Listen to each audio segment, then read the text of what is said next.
Baik, nah sekarang ini udah banyak banget nih pertanyaan Pak Adi, saya akan sebutkan satu persatu ya Pak. Baik, ya yang pertama, nah ini ada dari Pak Nabil, beliau bilang bahwa izin bertanya Pak, sepengalaman Bapak menjadi Kasubdit Pencegahan dan Penyelesaian Sengketa, bidang kekayaan intelektual apa yang paling banyak bersengketa di DJKI dan kira-kira dikarenakan faktor apa? Terima kasih. Bisa langsung dijawab Pak Adi? Oke, boleh. Sebenarnya begini Mbak Raihan, semua penyelesaian sengketa di bidang KI itu sebenarnya menganut dispute settlement. Jadi menganut penyelesaian sengketa secara mediasi. Bahkan kalau rekan-rekan sekalian cermati, terkait dengan Undang-Undang Nomor 13 tahun 2016 tentang paten, kemudian Undang-Undang Nomor 28 tahun 2014 tentang hak cipta, itu penyelesaian sengketa secara dispute settlement itu bersifat mandatori, wajib dilakukan terlebih dahulu. Jadi manakala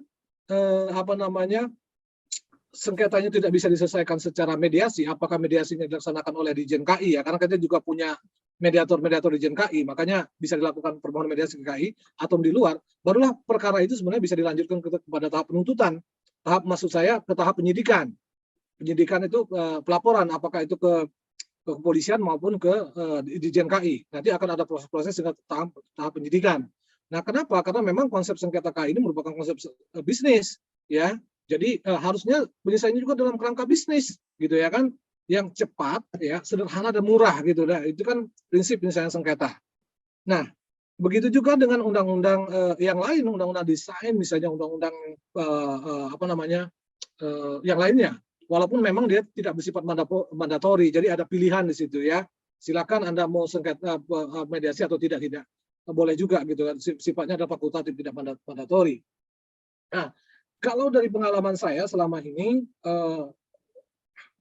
sengketa paling banyak itu memang paling besar itu adalah merek ya.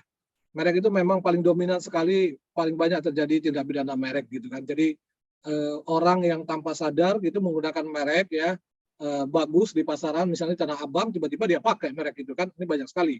Atau memang sebenarnya memang itikadnya memang tidak baik, dia membuat merek yang mirip-mirip. Ya kemarin ada tuh merek Epalup dengan apa ya, saya Panalup atau apa saya nggak salah. Itu packagingnya sama persis gitu untuk oli gitu ya. Ini adalah sebagai salah satu bentuk potensial sebagai satu pelanggaran. Jadi kalau kita bicara range, memang pelanggaran merek yang paling banyak ya. Kemudian yang kedua saya lihat itu kalau kita bicara ketentuan pidana itu yang kedua itu adalah hak cipta. Nah karena memang hak cipta ini yang kita nggak sadar kadang-kadang kita melakukan ada suatu konten hak cipta misalnya di media sosial misalnya gitu, kita lakukan re-upload gitu ya kan.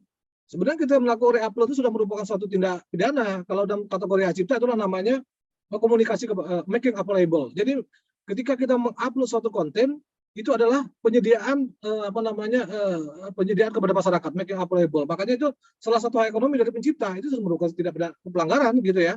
Karena walaupun mungkin dari re-upload kita itu kita nggak dapat keuntungan komersial gitu ya kan, tapi Anda lupa bahwa ketika itu di re-upload di YouTube ya kan, di situ akan masuk namanya AdSense dan seterusnya lah, subscribe dan seterusnya. Di sini masuk lingkup komersial. Jadi ini yang kedua. Kemudian yang ketiga itu adalah desain. Nah ini desain ini cukup banyak juga kasus-kasus pidananya ya. Kita nggak sadar gitu ya kan, kita menggunakan packaging punya orang atau tempat minum yang sudah dilindungi sebagai suatu desain. Jadi itu kira-kira peringkat paling banyak. Dan kalau paten itu memang agak-agak jarang ya, karena memang paten itu biasanya terkait dengan invensi di dalam bidang teknologi, walaupun ada juga tapi memang nggak terlalu banyak. Jadi itu kira-kira Mbak Rehan. Iya, terima kasih Pak. Nah, berkaitan dengan pertanyaan ini Pak, ini ada pertanyaan terkait memang terkait dengan kasus pelanggaran, tapi di paten nih Pak. Ini dari Ibu Apriani, dia bertanya bahwa apakah sudah pernah ada sebelumnya contoh kasus pelanggaran paten secara pidana di Indonesia Pak? Ada Mbak. Justru sekarang kita sedang tangani perkara paten itu ya. Jadi kita sedang menangani perkara paten kalau saya tidak salah ini di daerah Sumedang, gitu ya, daerah Sumedang. Ini terkait dengan waring, Mbak. Jadi kalau kita tahu kan waring itu adalah jaring yang dipergunakan di ladang, gitu ya kan, untuk mengusir hama, gitu kan. Nah, ternyata teknologi untuk memproduksi jaring jaring itu sudah didapatkan paten dan diproduksi oleh teknologi itu digunakan mesinnya itu digunakan oleh sebagian komunitas masyarakat di suatu tempat. Ini penyidik sedang menangani itu dan perkara sudah ada yang P21 kok ke pengadilan. Saya tidak akan sebutkan lokusnya ya karena itu karena ada perkaranya yang sedang masih masih dalam proses penyidikan gitu ya. Tapi perkara sudah P21 ada karena memang lokusnya banyak ya, lokusnya banyak ya. Lokusnya ada beberapa TKP. Jadi ada kok, ada perkara yang terkait dengan paten. Nah, bahkan yang sekarang kita sedang menangani tindak pidana rahasia dagang. Ya. Kita sedang menangani tindak pidana rahasia dagang terkait dengan resep untuk menumbuhkan rambut. Jadi kalau ada yang kepalanya botak gitu ya. Jadi ada satu perusahaan dapat lisensi, kemudian ada suatu dokter gitu ya yang pernah bekerja gitu yang menggunakan juga bukan teknologinya tapi metode untuk menumbuhkan rambut itu rahasia dagang. Jadi bukan saja paten, rahasia dagang juga ada yang sedang kita tangani saat ini gitu. Bahkan ada juga yang terkait dengan resep French fries ya. Jadi itu yang tentang goreng itu kita sedang tangani juga rahasia dagang. Jadi ada dua tuh, ada merek dan rahasia dagang. Ya Pak. Baik, terima kasih Pak. Baik, kita lanjutkan Pak pertanyaannya. Ini dari Bapak Akbar di Bintaro. Beliau bilang bahwa Pak, dari pemaparan tadi saya mencatat bahwa nama atau kata umum tidak boleh didaftarkan.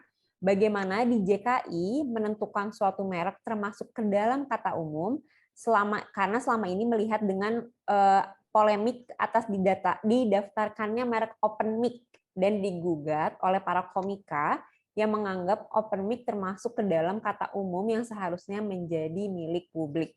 Itu Pak pertanyaannya. Ya, ini sebenarnya Pak Akbar kalau terkait dengan ini sebenarnya orang yang pernah dilaporkan dalam open mic itu pernah konsultasi sama saya, gitu ya kan. Tapi saya jelaskan begini. Kalau kita perhatikan ya dalam proses pendaftaran suatu merek itu kan ada tahapan-tahapan. Ada tahapan-tahapan. Mulai dari pemeriksaan administratif, kemudian ada lagi namanya masa publikasi, ada masa namanya pengumuman. Kalau saya tidak salah adalah 2 bulan itu diumumkan. Sebenarnya pengumuman ini adalah tools yang bisa digunakan oleh masyarakat untuk mengajukan oposisi, untuk mengajukan keberatan terhadap suatu pendaftaran merek. Apa alasannya? Silakan apa Anda ungkapkan saja. Memang alasan itu mengacu kepada ketentuan pasal 20, pasal 21. Salah satunya adalah sudah merupakan kata umum. Ya kan? Silakan saja mengajukan keberatan. Kalau sudah ada informasi-informasi, misalnya masyarakat mengatakan, kata open mic itu adalah nggak bisa didaftarkan. Kenapa? Itu sudah merupakan kata umum yang sudah biasa digunakan oleh para komika. Misalnya para komedian, misalnya sudah digunakan. Disertai dengan bukti-bukti keberatan, mungkin dari asosiasi dan seterusnya. Tentu saja bukti-bukti ini sangat diperhatikan oleh Dijen KI. Ya, sangat diperhatikan oleh Dijen KI. Nah, gitu loh. Tapi manakala tidak ada keberatan dari masyarakat bahwa kata open mic ini kata umum, kan Dijen KI itu meriksa berdasarkan database. Ya, kita memeriksa database gitu dong. Jadi ada nggak sih merek ini sudah didaftarkan oleh orang lain? Misalnya untuk kelasnya barang yang dimohonkan. Ternyata nggak ada. Ya kan di kelas itu. Ada nggak persamaan pada keseluruhannya? Nggak ada. Nama orang terkenal? Nggak ada. Nama badan hukum? Nggak ada. Kan gitu. Ya kan? Artinya pada saat kita melakukan pemeriksaan Pak Akbar, tidak ada alasan-alasan hukum dari kita untuk bisa menolak merek itu. Ya kan? Setelah terdaftar, baru masyarakat ribut. Nah, ini makanya saya bilang tadi, kalau ada konsultan KI dan seterusnya, tentu akan bisa melakukan monitoring nih terkait dengan ini gitu kan. Ketika itu sudah terlanjur terdaftar, maka Anda baru ribut. Nah, solusinya sebenarnya kalau seperti terjadi itu, 2. Bisa melakukan gugatan pembatalan ke pengadilan dengan alasan tadi, bilang open mic silakan saja. Ya, sepanjang kita memang punya legal standing, kita punya kepentingan hukum di situ. Yang kedua adalah minta menteri melakukan penghapusan itu, karena memang menteri punya kewenangan ex officio untuk menghapuskan suatu merek terdaftar. Tapi memang kewenangan menteri itu harus dilakukan secara prudent, tidak boleh secara gegabah. Artinya apa? Suatu merek itu bisa dibatalkan kalau oleh menteri ya, kalau memang dia berdasarkan ketertiban umum dan ada rekomendasi komisi banding serta ada rekomendasi dari pihak yang menyatakan itu adalah melanggar ketertiban umum. Nah, karena kalau tidak ya menteri bisa dianggap melakukan abuse of power, ya kan? Bisa digugat ke PT UN, bisa digugat perbuatan melawan hukum. Jadi terkait dengan open mic ini saya bilang, ya itu tadi. Jadi masyarakat gitu tidak awareness gitu ya kan. Tapi ketika sudah menjadi hak eksklusif, implementasi eksklusif, dia melakukan penegakan hukum pada orang lain, baru masyarakat ribut. Nah, ini. Maka saya bilang arti pentingnya masyarakat untuk melakukan monitoring, ya kan? Monitoring kan, kalau ada konsultan tentu bisa tahu ini, oh ini diberitahukan kepada pihak, oh ini ada merek yang orang mendaftarkan merek kamu nih di kelas lain, gimana gitu. Kita bisa mengajukan, oh iya sudah ajukan keberatan. Nanti akan dibuatkan keberatan. Keberatan itu akan menjadi bahan pemeriksaan, bahan tambahan untuk melakukan pemeriksaan gitu ya kan. Nah, cuman kalau umpama kita nggak mendaftarkan merek itu, nggak melakukan monitoring, itu kayak kasus merek saya sebutkan Manhu tadi. Dia bagus untuk tali tambang, daftarkan orang lain untuk kelas yang lain. Gitu nggak melakukan monitoring, tiba-tiba ya ada terdaftar, ya baru ributlah ke pengadilan segala macam. Kalau bicara pengadilan high cost, proses lebih lama gitu kan. Jadi intinya itu tadi, artinya maksud saya masyarakat juga harus awareness. Padahal di JKI itu transparan. Kenapa? Karena kita umumkan kok di website. Ya, kalau konsultan paham itu. Ada websitenya, semua masyarakat bisa mengakses. Silakan mengajukan keberatan. Apapun keberatan Anda akan kami terima. Ketika keberatan Anda itu logis, didukung dengan alat bukti yang kuat, tentu mereka akan kami tolak. Demikian Pak Rehan. Terima kasih Pak Adi. Baik, kita lanjut ya Pak ke pertanyaan selanjutnya. Ini ada dari Bapak Yusuf dari Jakarta. Dia bilang bahwa saya menemukan ada orang lain yang pakai merek saya yang belum saya daftarkan ke DJKI. Tapi saya punya bukti konkret kalau saya sudah menggunakan merek itu dulu. Ini gimana solusinya Pak? Mohon pencerahannya. Nah, ini Pak Yusuf. Jadi kalau kita bicara rejim merek yang sekarang ini adalah first to file. First to file itu adalah pihak yang pertama kali mendaftarkan suatu merek, maka dia adalah dianggap sebagai pemilik merek yang sebenarnya sepanjang tidak ada orang bisa membuktikan sebaliknya. Makanya manakala ini terjadi, banyak sekali sebenarnya, ini bukan saja Pak Yusuf mengalami kejadian begitu, banyak sekali orang yang sebenarnya secara real mungkin sudah puluhan tahun punya bukti-bukti evidence tertentu bahwa saya sudah menggunakan merek itu, tapi ternyata didahului orang lain. Apa solusinya? Nah ini Pak Yusuf tadi saya bilang, pertama harusnya kita menggunakan upaya-upaya pada saat merek itu belum dikabulkan. Pada saat pengumuman harusnya kita bisa mengajukan keberatan-keberatan supaya merek itu nggak dikabulkan. Kenapa? Karena faktanya dia beretiket tidak baik gitu ya kan. Saya yang duluan menggunakan, ini adalah bukti-buktinya. Silakan saja, tentu akan ditolak. Tapi ingat, bukan segera mengajukan keberatan, Bapak harusnya segera juga mendaftarkan merek itu gitu ya kan. Itu yang paling penting. Jadi kalau cuma mengajukan keberatan doang, Bapak nggak mengajukan itu juga, pendaftaran ke Ditjen KI gitu ya, apalagi melalui konsultan ataupun apapun itu namanya, tentu ini tidak akan menyisakan masalah juga. Jadi maksudnya dengan merek itu ditolak, Bapak yang didaftarkan. Tapi bagaimana kalau sudah terjadi? Ini yang berbahaya, Pak. Kenapa? Sebagaimana saya sampaikan tadi, dia punya eksklusif, Pak. Bisa melakukan penegakan hukum baik perdata maupun pidana. Bapak bisa digugat ganti rugi ke pengadilan, dan yang berbahayanya adalah Bapak bisa dilaporkan kepada penyidik. Nah, manakala itu dari perbuatan-perbuatan Bapak itu nanti ada upaya terbukti berdasarkan pemeriksaan, bisa dilakukan upaya paksa, Pak. Upaya paksa dalam bentuk apa? Ya penahanan, penyitaan, dan seterusnya. Ya, sudah banyak juga Pak orang masuk penjara gara-gara merek gitu ya. Jadi bukan saja nembak orang Pak, masuk itu menggunakan merek orang juga bisa masuk penjara Pak. Dan jelas itu ada dalam pidana dan undang-undang merek. Jadi solusinya adalah kalau seperti ini memang Bapak mau tidak mau memang harus mengajukan gugatan pembatalan ke pengadilan niaga. Karena memang dalam undang-undang merek itu ada unsur namanya bad faith. Jadi itu tadi sebenarnya orang itu masuk itikat tidak baik Pak. Nanti tapi ini itikat tidak baiknya Bapak harus buktikan di pengadilan melalui bukti-bukti yang Bapak miliki, misalnya bukti iklan, bukti produksi Bapak, sejak tahun kapan, apalagi nanti didukung dengan saksi fakta, dan bisa juga dikeluarkan dengan keterangan ahli nanti. Demikian ya Pak. Baik, terima kasih Pak. Selanjutnya ini ada pertanyaan lagi dari Bapak Nabil, bahwa beliau bertanya, Pak, berapa lama proses dari pelaporan sampai dengan selesainya hasil pelaporan di DJKI? Dan setelah selesai proses di DJKI, apa outputnya? Maksudnya, akan diapakan hasil laporan tersebut? Terima kasih, Pak Adi. Ya, jadi gini, sebenarnya saat ini kan Ditjen KI bukan sedang lah ya, kita sudah menyusun peraturan Menteri Hukum dan HAM tentang manajemen penyidikan tindak pidana kekayaan intelektual. Cuman sayangnya memang peraturan itu belum disahkan oleh Menteri sekarang. Nah, di dalam peraturan Menteri itu memang kita membuat 3 kriteria perkara. Ada perkara ringan, perkara sedang, dan perkara berat. Kalau perkara ringan itu kita 3 bulan sudah bisa perkara P21 ke pengadilan. Outputnya perkara itu P21. Kalau penyidik itu output perkara itu adalah P21 P21 perkara ke penuntut umum atau di SP3. Itu output penyidik. Jadi saya jelaskan dulu kepada rekan-rekan, output penyidik itu 2, ya. Perkaranya dinyatakan lengkap menjadi P21, ya, ke JFU penuntut umum sampai dengan penyerahan tahap 2, pelimpahan barang bukti dan tersangka, dan SP3. Ya, SP3 itu bisa di SP3 lidik ataupun SP3 penyidikan, tergantung nanti hasil gelar perkara. Kita sebut kategori itu.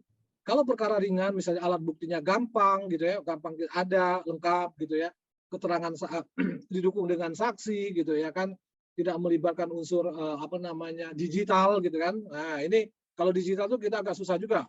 Misalnya terjadi di e-commerce, gitu ya, kita agak susah nih. Kenapa? Karena orang membuat link untuk dagang di e-commerce itu banyak menggunakan identitas palsu. Dilaporkan ketika kita melakukan penyelidikan, ternyata nggak ada misalnya nggak ada namanya Mbak Reha di alamat itu, bukan, nggak ada. Ya kan nggak bisa juga, berarti lokusnya beda, personnya juga beda. Ini kadang-kadang susah nih kalau umpama terjadi di e-commerce. Kenapa? Karena banyak orang membuat link untuk berdagang di e-commerce itu dengan menggunakan identitas palsu. Jadi ketika penyidik melakukan penyelidikan itu nggak ketemu, alamat itu nggak ada, gitu, fiktif. Nah ini membuat sulit, gitu ya. Kemudian menengah, yang menengah itu adalah kita selesaikan dalam 6 bulan. Nah, tentu saja alat buktinya tidak komplit dari itu tadi ya. Kemudian ada 9 bulan. Jadi kita sebutnya tahapan 3 bulan, 6 bulan, 9 bulan untuk perkara yang berat. Itu tadi saya bilang outputnya adalah perkara itu dinyatakan lengkap, ya P21 kalau istilah orang, dinyatakan lengkap oleh penuntut umum disertai dengan penyerahan barang bukti tersangka. Atau perkara itu kita hentikan, ya SP3, dihentikan, macam-macam dihentikan itu, misalnya demi hukum, perbuatan itu bukan merupakan perbuatan pidana. Kenapa bukan merupakan perbuatan atau perbuatan itu terbukti, tetapi ada perdamaian karena delik aduan, ya kan? Kita naikkan penyidikan misalnya, tiba-tiba orangnya damai, dilampirkan kepada kami. Apalagi itu kan ada mediasi, misalnya kan, ya berhentilah perkaranya gitu loh kan, berhenti perkaranya. Jadi itu, kalau umpama outputnya apa, itu produknya adalah P21 dan penghentian perkara dalam bentuk SP3. Apakah SP3 lidik maupun SP3 penyidikan. Baik, terima kasih Pak Adi. Nah, ini ada kasus nih Pak Adi kayaknya. Namanya ini dari Pak Mahmud. Beliau adalah pemilik usaha kuliner di Bandung. Nah, dia bilang bahwa saya punya usaha F&B, Pak. Merek saya juga telah diajukan pada tahun 2019 dan sekitar 3 bulan yang lalu saya melihat di PDKI kalau merek saya itu sudah ada nomor pendaftarannya. Sedangkan minggu lalu saya lihat di Facebook, ternyata ada orang lain yang menjalankan usaha yang mereknya sama persis dengan punya saya. Di keterangannya, usaha telah berdiri sejak 22 Oktober 2020. Saya merasa sangat terganggu dengan usaha orang lain itu. Mohon arahannya, Pak. Apa yang harus saya lakukan kalau bisa secara detail ya, Pak? Karena saya benar-benar awam terkait hal ini. Terima kasih sebelumnya. Itu, Pak. Ya pertama Pak Mahmud, kalau memang NNB tadi, seperti Bapak sampaikan tadi, sudah punya nomor pendaftarannya. Jadi asumsi saya sudah punya nomor IDM ya Pak ya, nomor sertifikat merek. Tapi saya tidak tahu Bapak waktu itu mendaftarkan lewat siapa gitu kan, apakah Bapak sendiri, kemudian pakai konsultan atau apa. Ini Bapak segera harus minta Pak, supaya sertifikatnya Bapak pegang gitu ya kan, karena sertifikat merek itu adalah bukti kepemilikan. Nah, manakala sertifikat Bapak sudah pegang sertifikat merek, maka Bapak, saya sampaikan tadi, punya eksklusif. Jadi Bapak bisa melakukan, tinggal Bapak. Mau Bapak menggugat ganti rugi ya kepada orang yang diduga menggunakan merek Bapak itu, atau Bapak mau langsung melakukan penegakan hukum, mau melaporkan ke penyidik. Bapak melaporkan itu ke kepolisian atau melaporkan ke DJKI. Karena DJKI juga punya kewenangan untuk melakukan penyidikan tindak pidana KI. Kewenangannya sama dengan kepolisian, Pak. Jadi kita bisa melakukan sita geledah, bisa juga Pak, bisa memenjarakan orang, sama saja. Tapi memang kewenangan penyidik Dijen KI ini terbatas hanya untuk menyidik tindak pidana KI, gitu ya. Walaupun pada putusan MK yang terbaru, ya, putusan MK yang terbaru, ini penyidik ini KI ini gagah juga nih, bisa menyidik TPPU juga nih, tindak pidana pencucian uang. Sepanjang tindak pidana asalnya merupakan dari tindak pidana KI. Misal, ada orang menggunakan merek, gitu ya.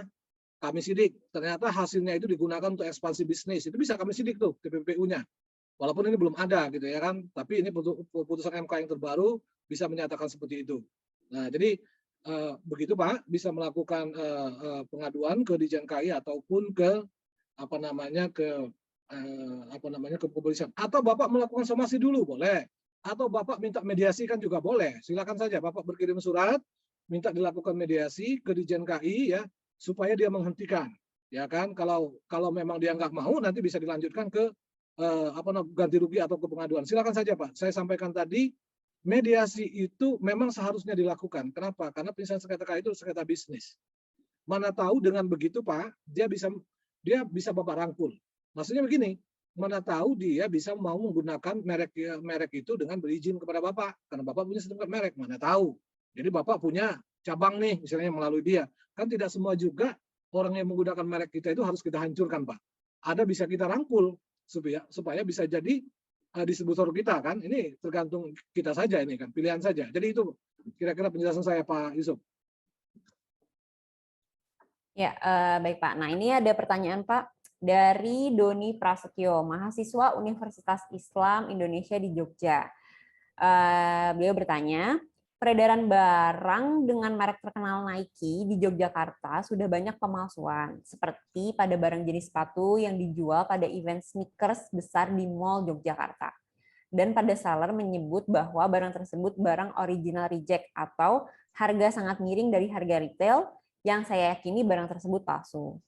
Bagaimana langkah solutif untuk mengatasi peredaran barang seperti itu yang sudah beredar di mall atau yang notabene menjual barang original? Apakah tidak ada tindakan dari Kemenkumham atas perilaku seller yang menjual seperti itu di mall? Kalau menunggu aduan terlebih dahulu oleh pemilik merek, kemungkinan kecil pemegang lisensi akan mengadukan hal tersebut. Karena kalau tidak ditindak secara tegas, banyak konsumen yang tertipu atas barang-barang tersebut. Terima kasih. Jadi mungkin pertanyaannya lebih ke gimana sih Pak dari pihak DJKI sendiri apabila ada masalah-masalah seperti ini menjual barang-barang yang KW, let's say di mall-mall besar di Indonesia gitu Pak. Baik, terima kasih Mas Doni dari Universitas Islam Indonesia.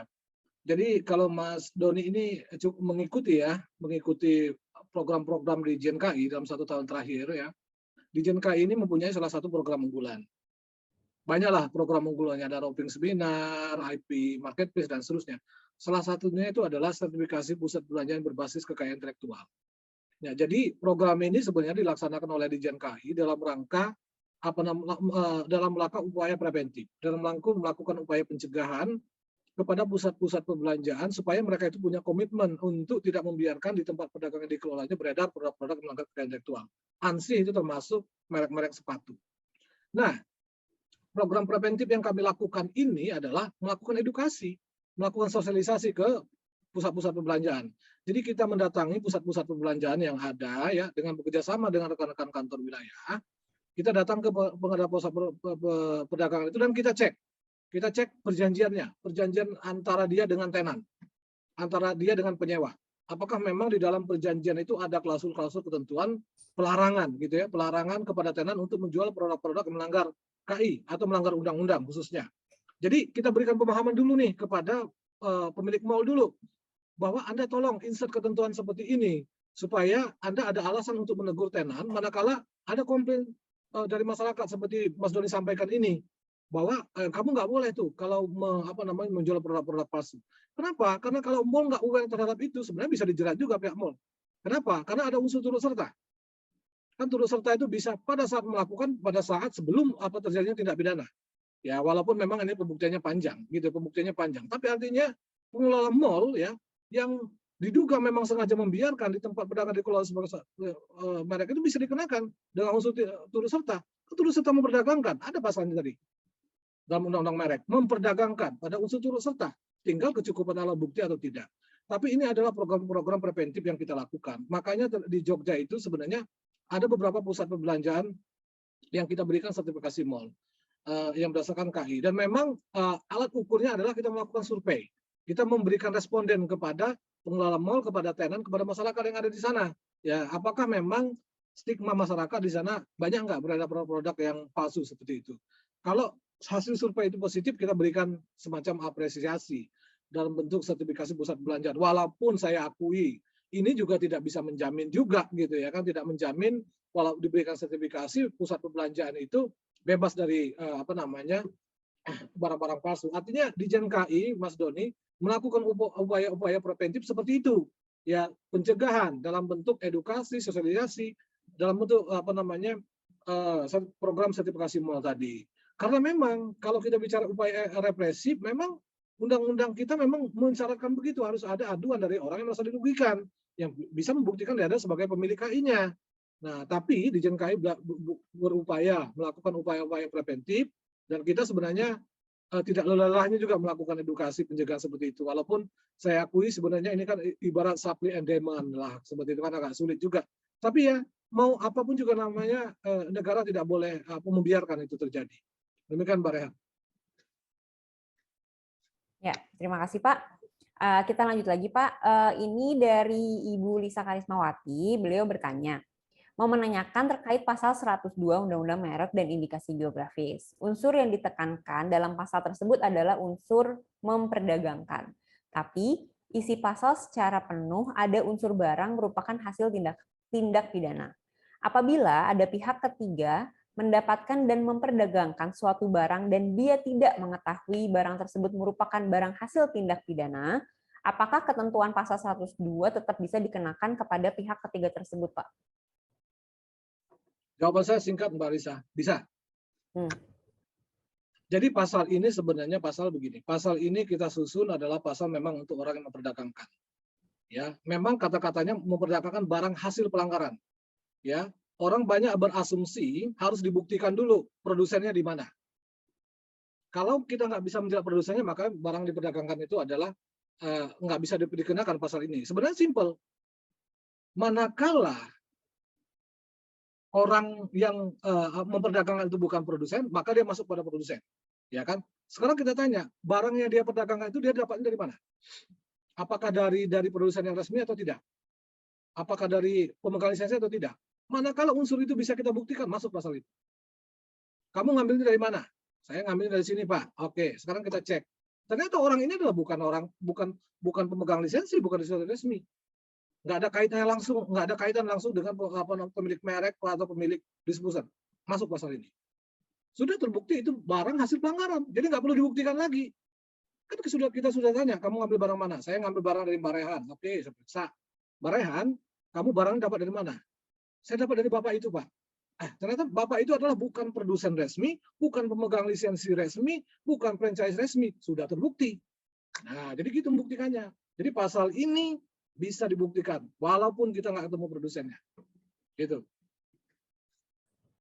Baik, Pak. Terima kasih. Nah, ini ada dari Ibu Novi dari Bekasi. Beliau bertanya, apabila produk seperti minuman kemasan yang sangat terkenal di Indonesia muncul di podcast media online seperti YouTube, dan label minuman kemasan tersebut diganti atau ditutup dengan label atau logo dari podcast itu sendiri, dengan alasan si produk belum mensponsori acara tersebut. Yang ingin saya tanyakan adalah, apakah mengganti label tersebut termasuk pelanggaran merek, Pak? Jika termasuk pelanggaran, seharusnya cara yang aman dan tidak melanggar seperti apa ya untuk kasus seperti ini? Jadi dia menggunakan satu produk minuman terus diganti, Pak, sama nama podcastnya, let's say gitu. Nah, apakah itu termasuk sebagai pelanggaran merek? Ya kan, jadi gini, harus kita kembalikan dulu kepada hitohnya ya, pelanggaran merek itu apa? Manakala orang menggunakan merek yang sama pada pokoknya, sama pada keseluruhannya.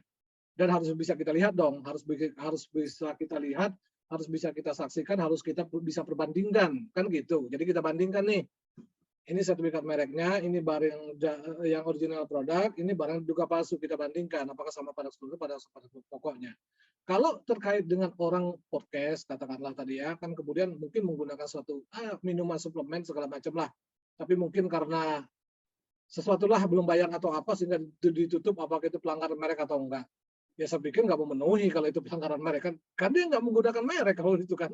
Kalau di merek dia nggak melihat, sama saja misalnya kasusnya agak mirip sebenarnya. Bagaimana kasusnya kalau orang mengimpor suatu barang dari luar negeri. Katakanlah sepatu gitu kan. Tapi sepatu itu ketika masuk ke pabean nggak dikasih merek. Tapi ketika bisa nggak kita melakukan bea cukai melakukan penegakan? Kan nggak bisa.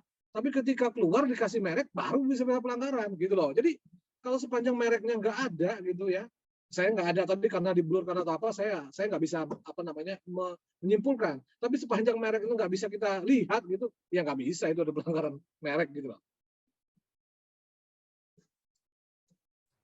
Baik Pak. Maksud saya begini, dalam lingkup merek mungkin nggak bisa, tapi untuk Ya. yang undang-undang lain mungkin bisa gitu ya. Nah, ya. Iya Pak, karena memang kalau tidak ada mereknya memang juga susah untuk dibuktikan ya Pak, pelanggaran mereknya. Baik, nah ini Pak ada pertanyaan dari Pak Daniel. Nah beliau ini adalah importir katanya. Dia bilang bahwa perusahaan di tempat saya bekerja adalah official distributor dari negara tetangga Pak. Perusahaan saya bukan yang memiliki merek di Indonesia, tapi pihak luar negeri tersebut. Pertanyaannya, apabila saya tidak memiliki izin dari pihak asing itu, apakah perusahaan saya yang mengedarkan produk di Indonesia merupakan pelanggaran? Lalu pertanyaan selanjutnya, sebaliknya, bagaimana jika perusahaan saya mempunyai izin dari merek tersebut? Hal-hal apa yang perlu dilakukan agar perusahaan saya dapat menjalankan usaha dengan sah dan tidak diganggu oleh pihak-pihak lain, apalagi kompetitor di Indonesia? Terima kasih, Pak.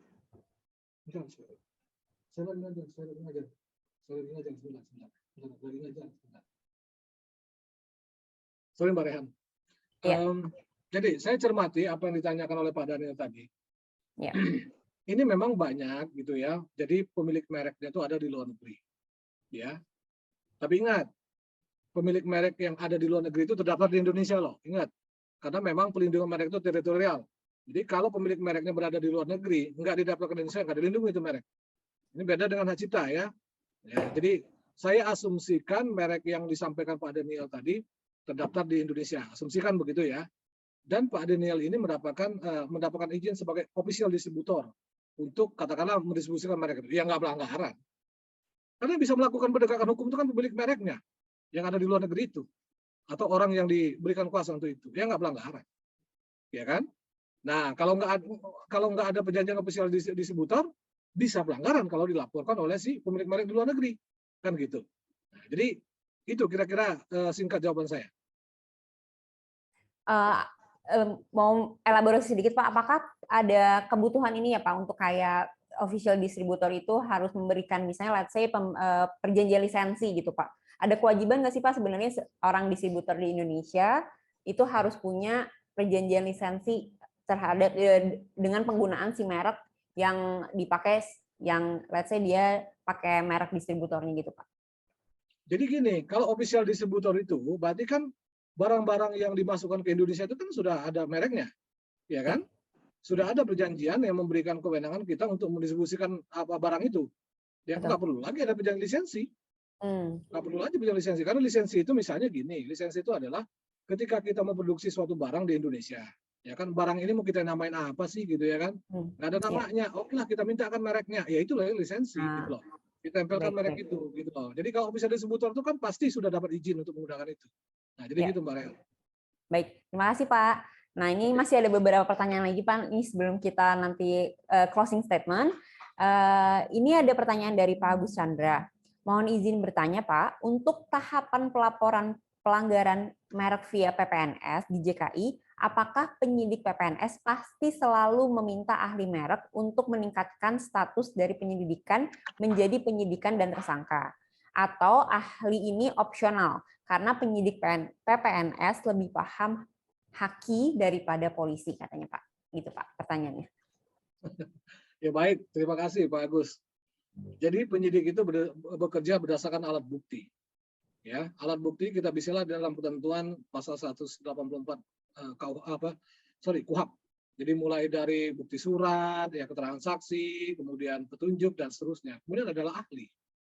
Ya kan, ahli. Dalam kita bicara KI, karena KI ini merupakan tindak pidana khusus, maka harus menggunakan keterangan ahli. Harus menggunakan, karena ahli itu adalah yang menentukan. Pertama, untuk menentukan, saya sendiri sebenarnya adalah seorang ahli, ya masalah merek gitu kan. Dan saya orang KI. Sebenarnya saya bisa menentukan sendiri itu perkara tindak pidana apa enggak. Tapi kan saya penyidik, nggak boleh penyidik itu menggunakan keterangan ahli dia sendiri, nggak boleh. Nah, jadi ada legalitas gitu, ada legalitas. Makanya orang bertindak sebagai ahli itu harus ada surat tugas, kemudian harus sesuai dengan tupoksinya gitu ya. Tupoksinya apa? Ya memang dia bertugas di bidang pelayanan hukum kan gitu. Nah, Jadi memang kita harus menggunakan keterangan ahli. Pertama, kita untuk menilai persamaan pada pokoknya, kita untuk menilai unsur barang sejenis. Yang kedua, untuk melihat masalah legal standing. Yang ketiga adalah untuk melihat apakah terkait dengan esensi mereknya. Itu yang harus kita nilai. Jadi singkat kata memang kita harus memang minta keterangan ahli. Jadi bukan opsional. Keterangan ahli itu adalah merupakan salah satu alat bukti yang harus dipenuhi oleh penyidik menurut ketentuan pasal 124 KUHP. Gitu. Baik, terima kasih Pak. Ini saya percepat sedikit ya Pak. Ini masih ada 3 pertanyaan lagi, sisa 3 pertanyaan lagi. Nah ini ada pertanyaan dari Bapak Yose Indra di Depok. Dia bilang bahwa apabila merek dimiliki oleh lebih dari 1 orang, tapi salah satu pemilik merek menggunakan dengan tidak seizin pemilik merek yang lain dengan menggunakan merek pada produk baru milik pribadinya sendiri. Apakah ini termasuk pelanggaran merek? Langkah apa yang bisa saya ambil untuk situasi seperti ini? Jadi mereknya dimiliki beberapa orang dan salah satunya pakai merek itu di produk barunya dia. Nah, pertanyaannya apakah itu termasuk pelanggaran merek atau enggak tuh, Pak? Ya, sebenarnya memang ada yang namanya merek kolektif ya. Merek kolektif itu kepemilikannya bersama gitu, tapi tentu ada salah satu. Misalnya Bluebird gitu kan, merek Bluebird itu bisa digunakan oleh anak perusahaan yang lain-lain karena dia merek kolektif. Itu nggak merupakan sebagai suatu pelanggaran. Nah, karena memang kalau kita mengajukan permohonan pendaftaran merek itu kan nama pemohon itu kan bisa saja ditulis 1 atau 2 atau 3 orang gitu, boleh saja gitu, nggak ada ketentuan seperti itu. Hanya saja memang alamatnya harus memilih kepada salah satu alamat pemohon itu ya kan. Artinya secara hukum ketiga orang itu kan berhak untuk menggunakan merek itu, kan gitu ya. Sekarang pertanyaannya adalah bagaimana kalau ternyata 1 orang itu menggunakan merek itu nggak ada izin tuh dari 2 orang yang lainnya itu. Pertanyaannya apa? Apakah itu masuk pelanggaran merek? Jawaban saya singkat, bukan pelanggaran merek. Tapi bisa saja dengan digugat dengan gugatan non prestasi. Saya pikir ketika kita mencantumkan ketika nama itu dalam merek pasti ada perjanjian-perjanjian, ya kan? Sebaiknya diatur secara tertulis. Jadi langsung bisa menggugat dengan uang prestasi. Kalau dia menggunakan bisa juga dengan bukan pemalsuan dokumen, mungkin undang-undang lain. Tapi di bersertifikat merek itu bukan pelanggaran merek. Kenapa? Ya namanya dia juga ada bersertifikat merek gitu kan? Gitu Mbak Rehan. Oke, baik Pak. Nah ini pertanyaan dari Ibu Inggar di Jakarta.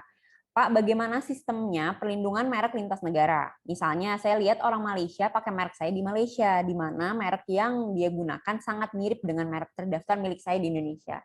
Itu bagaimana ya Pak? Mohon pencerahannya. 1, pendaftaran merek itu adalah bersifat teritorial. Jadi dia dilindungi di negara yang mana didaftarkan. Jadi terhadap kasus ini, saya punya merek terdaftar di Indonesia, tetapi saya nggak didaftarkan di Malaysia. Artinya saya nggak bisa melakukan penegakan hukum terhadap orang yang menggunakan merek saya di Malaysia itu, ya. Terkecuali kalau memang kita mau mendaftarkan merek itu secara, itu tadi saya bilang secara Madrid protokol melalui sistem menaruh biru WIPO gitu kan. Tapi untuk pemeriksaan apakah merek kita itu akan dikabulkan atau tidak, tetap mengacu kepada undang-undang nasional yang mengatur di negara itu. Jadi bisa saja merek ibu ini ditolak di Malaysia. Kenapa? Karena orang yang katanya ibu tadi sudah terdaftar di Malaysia. Gimana solusinya? Sama dengan kita bisa mengajukan pembatalan ke pengadilan seperti itu. Artinya kita nggak bisa melakukan apa-apa, Bu, kalau memang kita nggak mendaftarkan merek itu di negara yang hendak kita mengajukan komplain tadi. Karena perlindungannya teritorial, gitu. Demikian. Ya. Nah, untuk pertanyaan terakhir nih Pak. Nah, ini pertanyaan terakhir dari Bapak Nabil.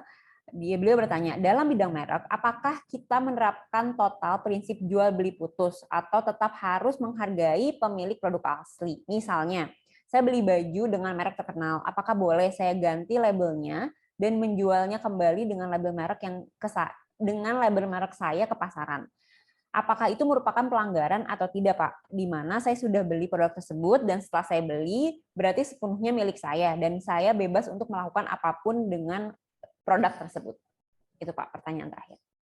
Ya, sebenarnya jual putus itu kan kita membeli suatu produk, kemudian kalau gini, prinsipnya gini, kalau kita membeli suatu barang katakanlah itu merek terkenal. Nah, kemudian labelnya kita ganti, mereknya kita ganti dengan merek kita sendiri. Yang nggak ada masalah, nggak bisa dinyatakan sebagai suatu pelanggaran merek gitu loh. Karena kenapa? Yang takutnya adalah merek yang kita gunakan itu udah punya orang lain juga. Nah, itu yang sudah terdaftar itu pelanggaran. Tapi kalau umpama katakanlah kita membeli pakaian tas apalah gitu ya, baju-baju koleksi internasional segala macam yang bisa kita lepaskan mereknya, kemudian kita rebranding dengan merek kita sendiri, nggak ada masalah. Dari sisi pelanggaran merek itu nggak ada pelanggaran merek gitu ya. Kecuali yang undang-undang lain, saya apakah masuk undang-undang perlindungan konsumen bisa juga gitu kan. Tapi dalam perspektif merek nggak bisa sebagai satu pelanggaran karena merek yang sudah digunakan berbeda. Ya. Gitu. Baik, Pak, nih barusan ada satu pertanyaan lagi, Pak. Ini pertanyaan yang mungkin memang banyak ditanyakan oleh orang-orang ya, Pak. Nah, tadi masih terkait sama pasal 102 nih, Pak. Ini kan sekarang banyak kasus yang terjadi di e-commerce, Pak. Nah, pertanyaannya adalah, apakah pasal 102 ini bisa, Pak, dikenakan kepada pihak-pihak e-commerce seperti yang kita ketahui sekarang e-commerce banyak Shopee, Tokopedia, Lazada, dan segalanya. Karena mereka adalah wadah bagi pihak ketiga untuk menjual produk-produk tersebut gitu, Pak. Itu pertanyaan terakhir, Pak. Baik, sebenarnya untuk melihat masalah ini nggak bisa berdiri sendiri. Kan ada peraturan pemerintah saya lupa nomor 56 atau berapa gitu ya, yang tentang PTSME yang dikeluarkan oleh Kementerian Perdagangan itu. Jadi memang e-commerce itu ya, sepanjang dia menyediakan sarana-sarana yang efektif untuk ya komplain dari konsumen segala macam untuk melakukan take down. Jadi sepanjang dia menyediakan sarana-sarana itu memang nggak bisa disalahkan juga, nggak bisa disalahkan. Tapi kalau dia melakukan pembiaran, nah ini bisa kalau dia melakukan pembiaran ya. Ingat kalau dia melakukan pembiaran, misal sudah terbukti peredaran barang-barang itu sudah ada ketentuan hukum pidana menyatakan bahwa barang yang dijual itu melanggar segala macam, melanggar. Ada ketentuan hukum pidana loh, gitu loh. Jangan umpama Anda bilang, Pak, itu barang bajakan. Nah, itu nggak bisa. Harus ada ketentuan pidana dulu menyatakan barang-barang itu melanggar. Kita sampaikan putusan pengadilan kepada e-commerce. Dia nggak mau melakukan take down misalnya. Itu bisa kita laporkan e-commerce-nya. Bisa dengan turut serta. Bisa seperti itu. Nah, cuman kalau dia sudah menyediakan sarana-sarana yang efektif, terkait sudah melakukan take down, sudah responsif, ya kita nggak bisa melakukan seperti itu. Kenapa? Karena e-commerce itu kan nggak punya kemampuan. Ya, nggak punya kemampuan mengecek. Nggak beda dengan pusat perbelanjaan. Kalau pusat perbelanjaan kita laporkan, tolong Pak, tenan Anda itu melanggar, dia bisa ngecek. Tapi kalau e-commerce kan nggak bisa dia ngecek. Segitu banyak tenan yang berdagang di sana, ya, merchant yang berdagang di sana. Apakah bisa dia melakukan pengecekan barang dilakukan oleh merchant itu barang palsu? Nggak bisa, kecuali konsumen aktif melakukan pelaporan itu dengan melampirkan bukti data dukung, tentu dilakukan di take down. Kalau dia nggak mau melakukan itu segala macam, boleh kita melakukan komplain. Ya kan, komplain kepada aparat penegak hukum. Tapi dilihat dulu sisi pertanggungjawabnya apakah bisa atau tidak gitu kan. Tapi itu tadi saya bilang e-commerce kenapa? Makanya di dalam undang-undang Amerika itu ada namanya saya lupa itu namanya, bukan landlord liability, ada satu ketentuan saya lupa sih namanya. Intinya pusat perdagangan itu nggak bisa diminta pertanggungjawaban karena dia adalah merupakan pasar. Semua orang silakan berdagang di situ gitu kan. Nah, saya lupa itu ada undang-undang copyright-nya Amerika tuh, sudah nggak lupa ini. Baik, terima kasih Mbak Rehan. Ya, terima kasih Pak Adi atas jawabannya. Nah, tadi itu adalah pertanyaan terakhir. Untuk teman-teman yang pertanyaannya masih belum bisa terjawab, mohon maaf masih belum bisa jawab karena kita juga terhalang oleh waktu. Tapi mungkin pertanyaannya masih bisa disampaikan melalui email nanti ke kantor kami. Mungkin kita akan bantu untuk jawab pertanyaan-pertanyaan yang memang belum sempat tersampaikan pada webinar kita hari ini. Nah, baik, itu tadi pertanyaan terakhir. Terima kasih kepada seluruh peserta yang telah memberikan pertanyaan yang luar biasa, dan juga terima kasih kepada Pak Adi yang sudah menjawab semua pertanyaan dengan sangat amat baik dan sangat amat bermanfaat. Baik, nah ini kita sudah masuk ke acara terakhir kita, yaitu closing. Nah, untuk Pak Adi, saya persilakan untuk menyampaikan closing statement-nya, Pak Adi. Silakan, Pak Adi. Ya, baik rekan-rekan sekalian, peserta webinar. Sekali lagi saya sampaikan bahwa kalau kita punya kreasi, apakah itu merek, apakah itu desain industri, segala macam, lindungilah karya Anda, lakukan pendaftaran, karena memang sistem pendaftaran KI, kalau kita bicara merek, must to file. Silakan Anda mendaftarkan melalui konsultan Haki juga, itu lebih baik juga. Kenapa? Karena bisa dilakukan monitoring. Dan ingat, jangan sesekali menggunakan merek orang tanpa kita sadari bahwa itu bisa saja merupakan suatu pelanggaran. Demikian Mbak Rehan. Ya, terima kasih Pak Adi. Waalaikumsalam warahmatullahi wabarakatuh. Baik. Nah, nanti kita juga mau menginformasikan ya, nanti sebagai token of appreciation nanti kita akan mengirimkan plakat ya Pak Adi ke kantor Pak Adi. Untuk sebagai rasa terima kasih kami, karena Pak Adi juga sekarang ternyata sudah di Filipina ya. Udah mau memberikan waktunya kepada kita semua. Posisi saya sekarang lagi di Hotel Diamond Makati Residen di Filipina. Kebetulan saya dari hari Senin kemarin mengikuti webinar terkait dengan pelanggaran KIDE di platform e-commerce, kemudian metode pembuktiannya. Jadi, cuman yang Mbak Rehan itu tadi saya bilang nggak bentrok kok, karena saya pulang jam 8 malam, jadi aman kok. Iya, terima kasih Pak sudah mau Baik, meluangkan silakan. waktunya untuk berbagi bersama dengan kita di acara kali ini. Baik, sekali lagi terima kasih kepada para peserta juga yang sudah mengikuti acara dari awal hingga akhir pada hari ini. Dan nanti untuk para peserta untuk sertifikat nanti akan kita kirimkan via email, itu maksimal dalam 7 hari dari sekarang. Jadi nanti bisa dicek di email masing-masing. Selanjutnya, peserta webinar juga bisa menyimak kembali untuk video kita kali ini, webinar kita hari ini di media sosial Ambadar and Ambadar, ada di kanal YouTube-nya Ambadar and Ambadar. Jadi bisa dilihat kembali dan bisa dipelajari kembali. Baik, mungkin itu saja untuk acara kita pada hari ini. Sampai bertemu di acara webinar Ambadar-Ambadar selanjutnya, dan mohon maaf apabila masih ada kekurangan dan kesalahan. Baik, cukup sekian dari kami. Assalamualaikum warahmatullahi wabarakatuh. Waalaikumsalam warahmatullahi wabarakatuh.